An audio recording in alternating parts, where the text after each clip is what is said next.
Hello, I'm Lori, and this is my sewing room. I know it's been quite a while since I have recorded any kind of content, but I am a high school teacher who is going to be retiring soon. Some of you may remember that from my previous videos. But I am currently doing summer school, and then when that ends in another couple of weeks, I will well and truly be done. And then my days will be my own to do with what I want. So the end of the school year is a little hectic. Any of you out there that are teachers already know that. There's a lot to do to wrap up the end of a school year.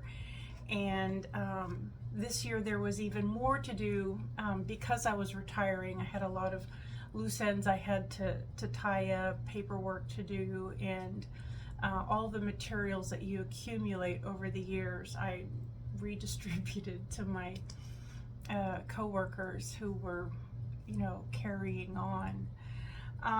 So I'm back in my sewing room. I have actually been back in my sewing room for little bits of time, just not to where I felt like I had the time or mental bandwidth to record anything and make it coherent. So this is my first attempt to get back into recording things for my little YouTube channel. I do expect to be able to upload things more frequently now. And so I thought I would make this video to show you what I have made and also to show you what I have planned for the near future. When I first, really kind of got back into my sewing room, and I have a lot of projects that I have materials for. I think a lot of quilters do that, where you see something and you think, oh, I want to do that. So you get the supplies, and then it sits around for a long time before you actually get to it. And so I thought the easiest way to ease myself back into things is to start with some very simple projects that I could do quickly, and then work my way up to some of the bigger projects. So let me show you what I have gotten done. So this is the last big project that I got done before the end of the school year craziness set in. And it is a quilt that I made using blocks from my, I have several sets of blocks that I have created from the $5 quilt class at my local quilt store. It's a block of the month program that they have here in San Antonio, where you pay your $5 and you get a kit to make a block, and as long as you come back the next month with your block made, they give you the next one for free, and anytime you miss out, you can get back in with, you just pay another $5, which is still an awesome deal. And this is a set of blocks from, actually, I want to say 2 or 3 years ago. So usually what I do is I finish the blocks, I hang them on a little pants or skirt hanger, and I just hang them up in my closet until I'm ready to do something with them. So this theme is ombre, and so this fabric is all ombre fabric. All the blocks were made with ombre, and I put it on point. I do a lot of my quilts on point. It's a good way, one, to stretch it out and make it a bigger quilt, but I just like how it looks. And whenever you set a quilt on point, you need one more block. The quilt class you end up with 12 blocks, and to do on point I needed 13. So I ended up creating this block using my scraps. I guess most quilters keep a bucket of their crumbs that they keep, left over from projects. And so I actually pieced this I had to rummage through. And it's funny because my crumb bin is kind of like excavating. You can see how far back my quilts go, because each layer that you go down is older and older. I had to dig quite a ways to find the crumbs to make that one. So I just sashed it in a basic gray. I didn't want it to compete. And then I got more ombre fabric to do the setting triangles. And then in the sashing, in the outer border, I found enough fabric to add these little triangles or diamonds in the back. Now for the back, I got another ombre fabric. This one is the confetti line. The blocks are made from the Stonehenge line, but I couldn't find any Stonehenge for the back, or at least not that I liked. So I got this confetti, and it's got that real pretty ombre effect. So this is the last. This is, like I said, the last big project that I got done before the end of the school year stuff set in, and I did manage to get it quilted on my my long arm. I want to say it took me a really long time to get it quilted because I would only work on it for little bits of time, and then I added a label. Let's see if you can see that.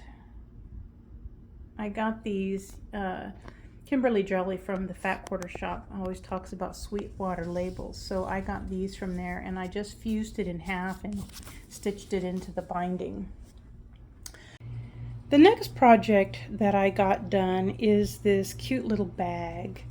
This is a pattern that I got from Erica Arndt, ARNDT. I'll see if I can link her in the description box. I watch a lot of her videos, and she has a lot of bag patterns that she publishes, and they're free.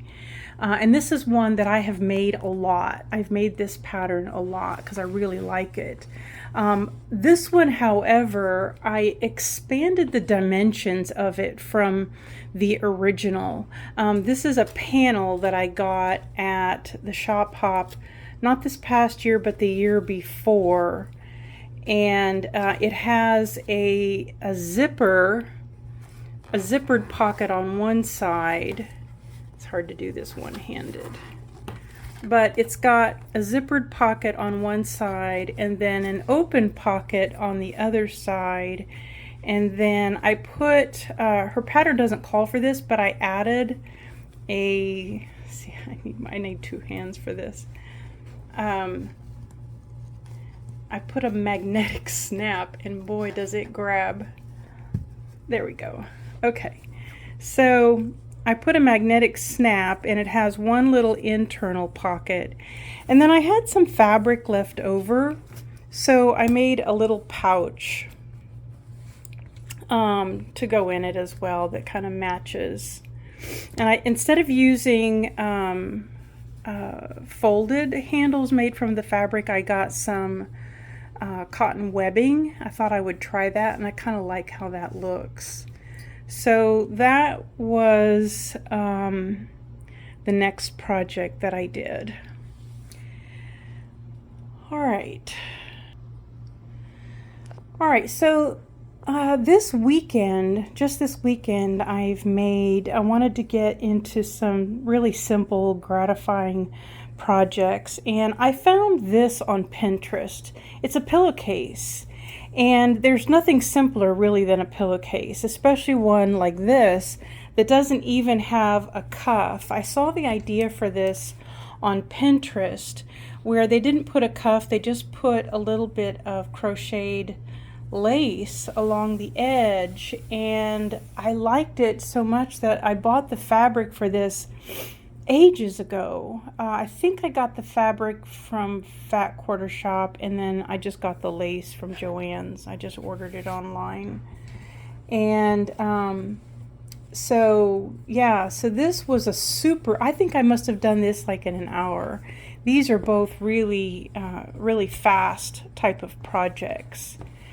The next thing I did was another set of pillowcases that I like to make pillowcases. I guess because one, they're quick, and I like having you know, cute, colorful pillowcases, because it seems like pillowcases wear out faster than regular sheets do. Now this is the more traditional kind where you roll it up and it's got a cuff, and I got this pattern from the Missouri Star Quilt Company.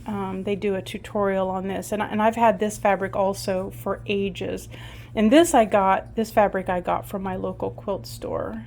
I got a little loose thread there. So yeah, that'll be, especially, you know, this time of the year, I like to change my pillowcases frequently. Actually more frequently even than the sheets. So those are the things that I've actually gotten done. So now let me show you what I have up next.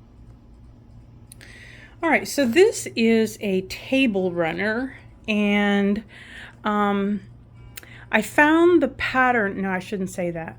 I saw the picture of this on Pinterest, and the post on Pinterest was from, like, I want to say 2011 or 12, and I tried to find out what the pattern was, and I checked the comments, and a bunch of people in the comments were asking for the pattern, and nobody ever responded. So I just thought, well, I guess I can figure it out. So since I didn't have a pattern, I just kind of looked closely at it and figured out what I had to do.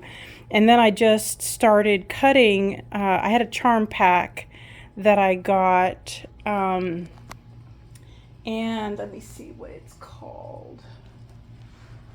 It's called Nantucket Summer. And this is a fairly recent purchase, but so because I'm working without a pattern, I had to kind of make it as I went along and just kind of cut up the fabric using the charm squares, and then these setting triangles I just pulled from my stash. I keep a stash of leftover 5-inch squares, and so I'm still working on this. I've got these done. I got this much done. I haven't started stitching them together because they're going to have to get stitched in rows, not in blocks. So this is how it's going to look. I've kind of laid it out to help me figure out color placement. But I think this is really cute, and I think when I'm done with this part of it, I think I am still going to add a small border on it, because I think once it's all stitched up, it'll still be a little bit skinny for my table. And I'm really liking the colors. I might make another one in another colorway, but this is what I'm working on now.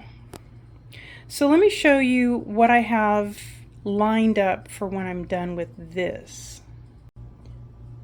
So this is a fat quarter bundle that I won some years ago. I want to say, gosh, it might have been as far back as 2016. I participated in the row by row challenge. If you're not familiar with that, it's a once a year thing, and it's nationwide, and quilt stores all across the country make a pattern of their own that is in the shape of an entire row for a quilt. It's not just a block, it has to be a row.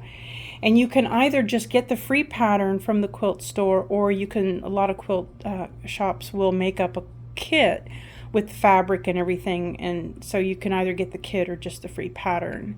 And I did that some years ago, and so the way it works is if you're the first one to turn in your quilt to one of the participating quilt stores where you got one of the rows, then you get a prize, whatever that particular shop is offering. Now the quilt store that is closest to me, I didn't make it there in time. Somebody beat me to it. So the next closest quilt store, the Mesquite Bean here in San Antonio, I was able to turn mine in first to them, and what they gave me was this fat quarter bundle that is worth about, I don't know, I guess at the time I think it was worth about $80. With inflation it's probably a lot more.